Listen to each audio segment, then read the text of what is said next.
Ang ganda oh. Diyos ko. Parang nasa Pinas na tayo. Parang wala pang laman yung ibang unit dyan. Hinihintay yata tayo, Aileen eh. Oh, yan pa. O, tingnan mo kasi kung meron yan eh. 3-story? Oo. Hindi. Oo. 3-story kasi yung sa baba siguro. Yan? Hindi, 4-story. Basement. 4-story ate. Pero maliit yan, hindi kalakihan. 3, 4. Isang bahay yung 4 na story, no? Oo. Ay hindi, baka lang yan. Isang story lang. Ang style yan parang lang. Parang ano ba? Studio type, parang ganyan.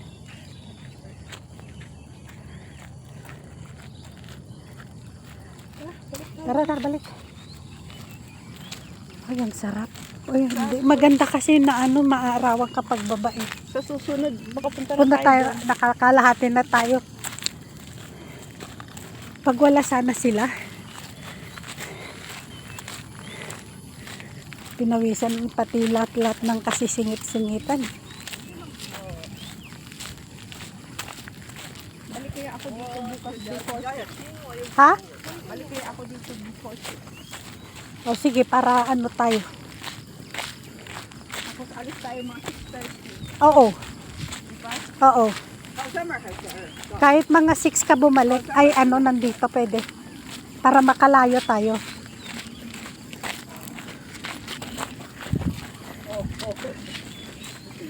Ganda talaga eh. Oo. Alam mo, kahit mag-isa ka lang dito, marirelax ka eh. Ang ganda kasi oh.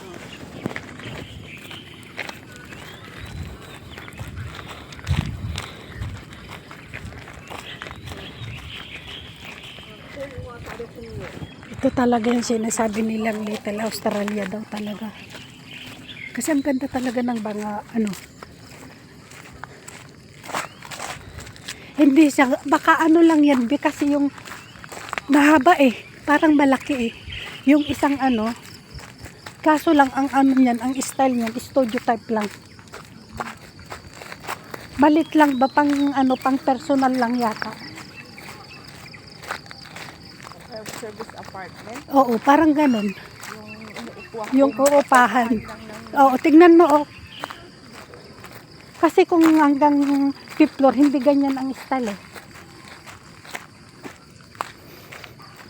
Baliit lang.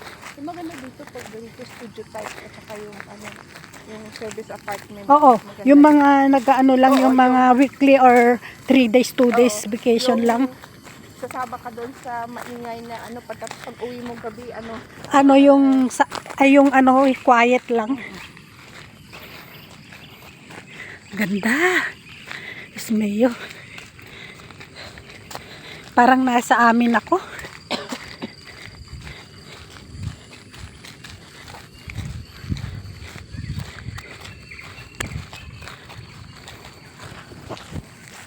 Tiwarik-tiwarik pa rin si kanina eh. Umalis ako. Patuwad-tuwad. Ang ganda ng araw. Oh, Diyos me. Uy. Diba? Sakop na natin ng vitamin D. Ang ganda. Oh, Diyos ko. Yun dito ka sa gabi yung tipong gusto mo ng katahimikan talaga. So, nakaupo ka dyan, tapos biglang may tumayo na kakaputi sa harapan mo. Ay, hindi mo alam kung saan ka tatakbo eh.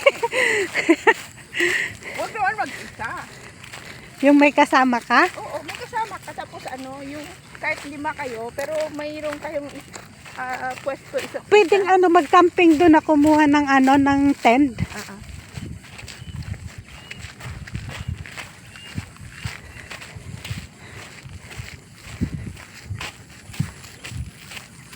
Ang ganda sana to. Kan dinumihan kasi nila eh. Leak to eh, leak. May basurahan na nga doon pati napon. Kaloka naman mga to.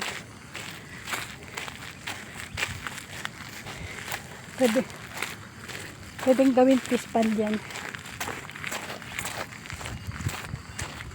Ang tingkad ng damit.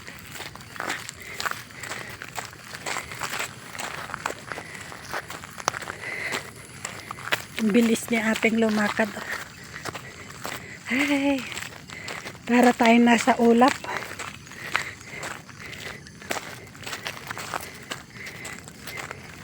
Amin dati, naglalakad kami ilang kilometro.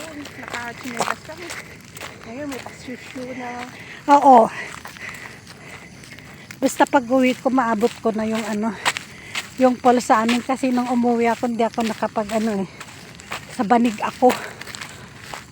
Only in the bed. Hindi, ako nga ayaw kong umuwi ng December. Ayoko nang umuwi ng December. Hindi ano, Kaya nga kung matutuloy yung kailan ang ganda talaga ng mga bahay dito. Unboxing tayo. O, tanginan yan. Ah, sige. Aha.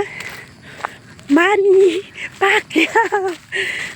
ang tawag nito, kung matutuloy yung kailan nila, baka hindi na ako uwi sa birthday ng anak. Oh. Kasi nag-ano siya.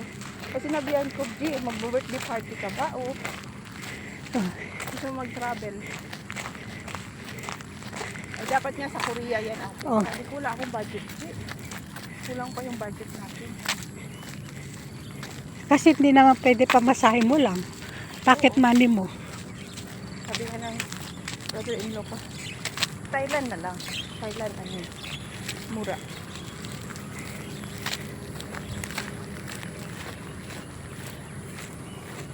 Dito tayo sa kabila. Ay, oh, dito na. Dapat taniman nila to ng bulaklak. Oh, ang ganda. Mas gaganda lalo. Diba? Ito, oh. Yung kahit ano lang, yung hindi tatangkad na ano. Kahit yung alam mo yung 9 o'clock na sinasabi. Para hindi lang siya magkadamo. Okay, bye-bye.